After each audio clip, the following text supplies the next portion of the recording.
Welcome to Empowered to Grow, the podcast. I am your host, Hanan Basha, the business doctor.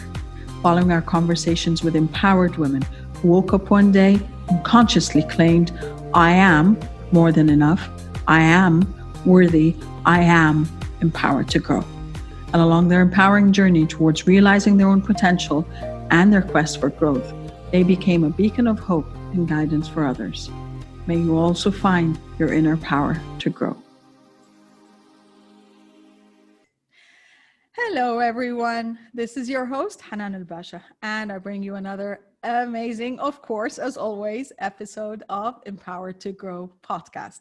So this time I have a very dear friend of mine, yet again, Jocelyne. Jocelyne is in alignment with so many things that we talk about. She's also a mindset coach, and she takes it a step further. She talks all about neuroscience. Also moving from corporate to coaching, and then realizing she wants to take it a step further. She wanted to equip herself with everything related to neuroscience, how our brain reacts, what we think, how that impacts how we act, and a lot more. So trust me, there's a lot of benefits coming out of this episode. Jocelyne, thank you so much for this. Hi, Hanan. Thank you for having me here. It's my pleasure. I think with just the introduction, we can talk forever about the brain science, mindset. Exactly. And that's why I was telling you, like, this is like the whole point of why I wanted this podcast is just to capture some of our conversations. And I'm like, we can talk for hours, but I don't think we can do a few episodes though. So that's a good thing. Yes. So I want to start by asking you, okay, I sent you a message saying, Jocelyne, it's, I kind of created my podcast. I'm releasing it. It's called Empowered to Grow. And you already know that I have the Facebook group Empowered to Grow, but what did that phrase mean to you? What's your interpretation of it? Empowering, I think, is all about like giving a person the means, the notion, the mindset to be able to move and be flexible in this world so that we can attain what we want to attain in terms of like personal desires, in terms of like professional achievements or goals. But it's like really giving yourself this fuel internal that helps you do and have everything that you want. And this is something that is, I think, not very easy, or I would say not very well depicted in the self-development world, or especially in our world, or how we communicate about ourselves and what we need to do, because there is so much superficiality around that. That's true. That's true. And I think we also both come from the world where we're both huge fans of Dr. Joe Dispenza. So yes. Our dream is to make it to one event together for him. But I think that is also very true to what he talks about. Like your personality creates your personal reality, and how you can interpret that, and how you interpret that is technically how you can take control of your life. Absolutely. And it's what I call it in my own terms. It's your internal blueprint. Yes. And this is so much that is very less talked about due to many things that contribute to who we truly are versus where we want to be. And this the gap in between, where we say, probably you've seen a lot recently around the I am not enough. I am enough, sorry. Yes. But deep down inside, people like, do they truly believe it? And what does it mean? I am enough. And I am enough goes back to how much empowered I am to be where I want to be. Yes. So you're empowered yourself in your own unique way. You have your own journey. I'd love for listeners to hear about how you came about your journey of your own self-empowerment. Oh, you can go back as far as you want. I've had people going back to childhood, so it's okay. No, I don't want to go back to childhood, but I think there's a lot to say here around the inner and deep self-discovery journey that I had to go through to be empowered. And moving from the corporate world where, you know, it's a totally different mindset where we're more functioning like robots, I would say, and you don't have the time to kind of dig deep within and do that inner journey. So, and I had a long life, I would say, obsession with the human mind, what makes people tick, what makes us get the results that we get, like the results that we get. And how come like so many good people with good intentions, they get those negative results and something that really turns their lives upside down. So I've always had this obsession about what makes us tick. Yeah. And especially about the human brain, which brought me later into neuroscience. And so the journey, I think, has been bumpy, I would say. Supposed to be. Yes, I wouldn't say it was easy, but it was adventurous. It's much more like a roller coaster, moving from the corporate world to starting your own business. And I had no idea that I was gonna start my own business. And I had no idea I would end up in the neuroscience world, or I would be accepted coming from marketing background into neuroscience, brain science. That was a huge shift. So definitely before I decided to make this move, there was a lot of, like I said, inner journey, discovery. And it's not just about what you think and how you think, or kind of like reevaluating your values. It was more of a spiritual, physical, being your own CEO, facing a lot of resistance, like now you have to lead everything on your own, be it financially, life, working from home, how can you manage? So there was a lot of tension, a lot of resistance, but again, huge learnings, yes, which bring you stronger and pull you up every time. The biggest chunk of work that I had to do was on my own mindset.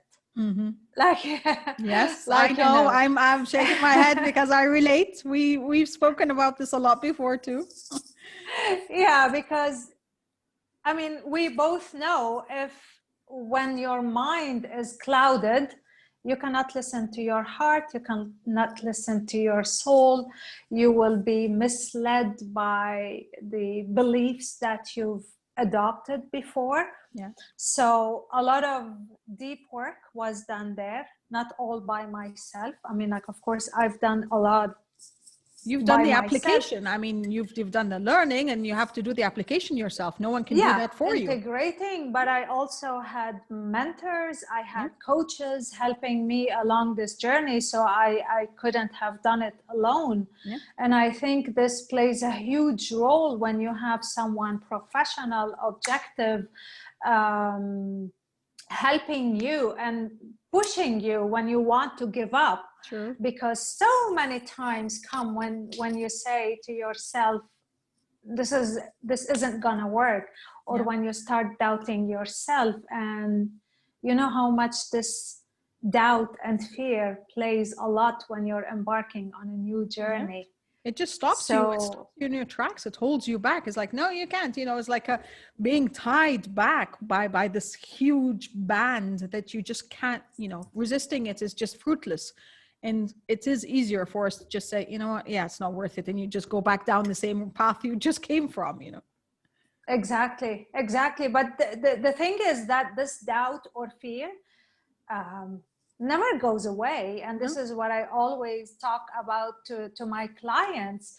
It's just that you become stronger But with every new step, with every new project you wanted to work on, there will be this voice in the back of your mind. Is like, is it the right time? Is it? I mean, do you really want to do that? Are you sure? So this is like an ongoing. And the thing is that with our mindset, like I always say, we are blind to our own blind spots. Sure. And this is something huge. This is where the help of my mentors and my coaches came into play as well. So no matter how much we are self-conscious or self-aware, we always need someone to point us into something that we cannot see. And if you cannot see it, you cannot heal it. It's as simple as that. Yes. So, and beliefs are sneaky. Huh? I know. You know that every day I'm having those like moments of like, aha, so that's what's been holding me back, you know, and it's that kind of the statement shows up and it's all, I mean, it was always there. You hadn't seen it. Exactly. It's like literally a light bulb exactly coming up. So, and I think I wrote about this today on my post, is that we all have a room to grow. We're never perfect. Perfection means there's nothing to be done anymore. No. And I don't think that helps anyone. No. I mean, this is what makes life interesting, you know, like keep on like fueling yourself, empowering yourself, and like finding something to work on, as much as it's not comfortable, but it's what makes life exciting. Exactly. Well, spot on. So, well, actually, this beautifully leads in to the next question, which is, from where you stand now and everything you have experienced and adapted and grew, what advice would you impart on your 19-year-old self if you were to talk to her now? I always say, I wish I knew what I know now before, you know. But I'm a firm believer that every step of our lives, no matter how much painful, no matter how much joyful, whatever it is, it leads you to where you are today and to who you want to be tomorrow, provided there is self-awareness and self-consciousness that there is something for me to do, to grow, to work on, and the world is really just a reflection of who I am. Probably this is the only bit I wish someone taught me, and someone probably helped me better control my mind and harness the power that we have within our minds, within our hearts and souls. The only advice would be, believe in yourself. You can do it. You can do it, and do not stop. But I think we all have to go through things that empower us. Sure. I mean, I keep saying, I was held back for so many years thinking, you know, in the, excuse me, in the negative cycle of, oh, I shouldn't have done this. I wish I didn't do this. I wish I thought that way. I took this action. But then I only broke free when I realized that hadn't I gone through my life as it is, with everything happening to me, I would not be the person I am today. And then I would not be able to serve in the way I could be serving today. And, you know, I would have lost out on all of that, or missed out on all of that. And that is the beautiful thing, is when you realize, okay, yes, I wish I knew different things growing up, or I wish I knew this then or something. I celebrate it with the other way around now. And this is from, you know, the mindset shifts, excuse me, the mindset shifts of, now I know, and now I will do better. Exactly. So following through on that. Now we're on the other end of the spectrum. We're on the future time capsule. What would you like your 90-year-old self to thank you for?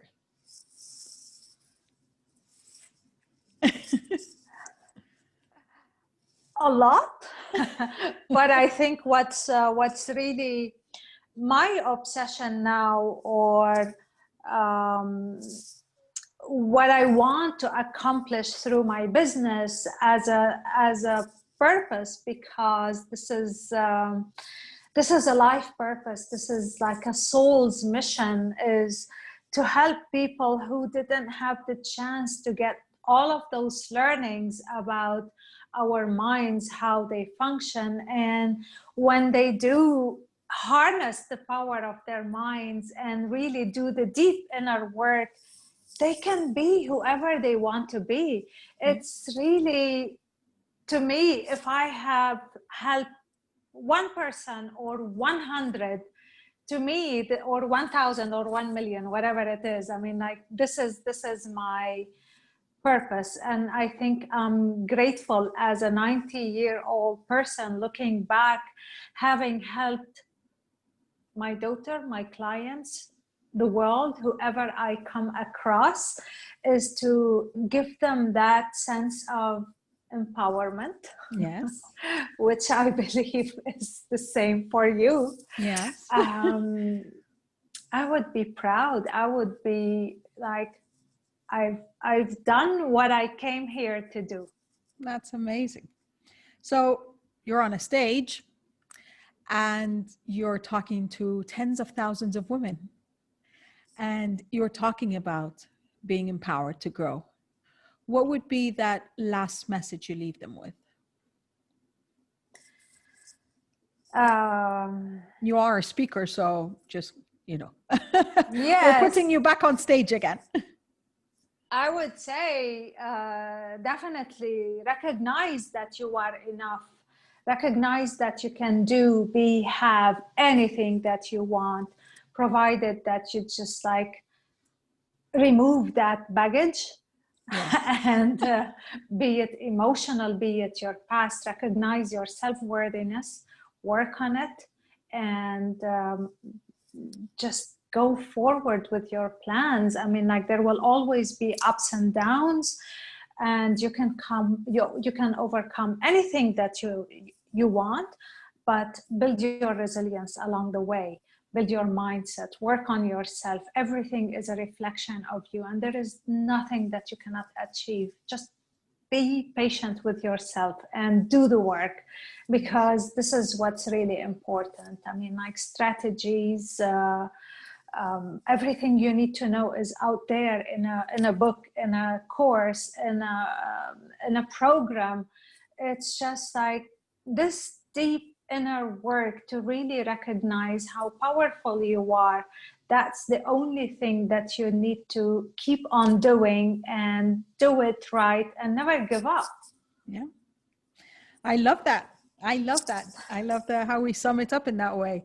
So where can our listeners and viewers find you in virtual space? I'll put the links anyway with each episode, but I'd like you to announce where they can find you most active. Mostly active on my Instagram. I'm not very high tech, as you know, not tech savvy. So my Facebook, and we're shifting and learning there too. Exactly. My Facebook is a reflection of my Instagram. Just a mirror. So it's at Mindset Rewire all together, and they will see my name over there and my face, Jocelyne Elias. I'm also active on my LinkedIn because that's where also all my clients benefit, or followers benefit from everything I learned and I share through those platforms in terms of what can empower them, help them. I put a lot of thought-provoking content.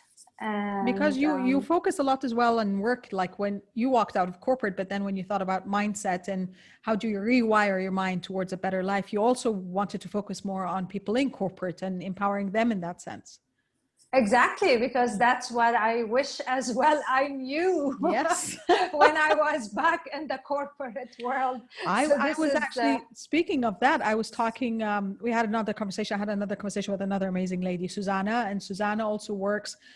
She also got interested in therapy and how the brain works, and she went into neuroscience. And her work is more focused on wellness and well-being in the corporate and in the, in the corporate world. And she stated a fact that was kind of alarming, that 95% of corporates worldwide, this was a statistic out of a research that was done, are actually not healthy places to be. So I'm not surprised. Your work is cut out for you and Susanna. As I work also with corporates, at the end, I don't know, do we have the time to just like talk a little bit about this angle? Let's go into our uncharted discussions. Let's go into the second part. Let's sum this up. Jocelyne, honey, it was amazing. Thank you so much for being on the show. I know that you guys will have a lot of value coming out from there, and definitely follow her, because like every day she's like, she has a thought-provoking post that gets you thinking. Thank you for joining us. Empowered you empowers others, as we always say. Be empowered to grow yourself. You deserve it. You've earned it, and the world is waiting for you. Bye, everyone. Thank you, Hanan. Thank you. Thank you for listening to the Empowered to Grow podcast. For further engagement with a tribe of empowered women, join my Facebook group, Empowered to Grow, or visit my website, www.hananalbasha.com. I'll catch you on the next episode. And until then, know that empowered you empowers others. Love, abundance, and prosperity to you all.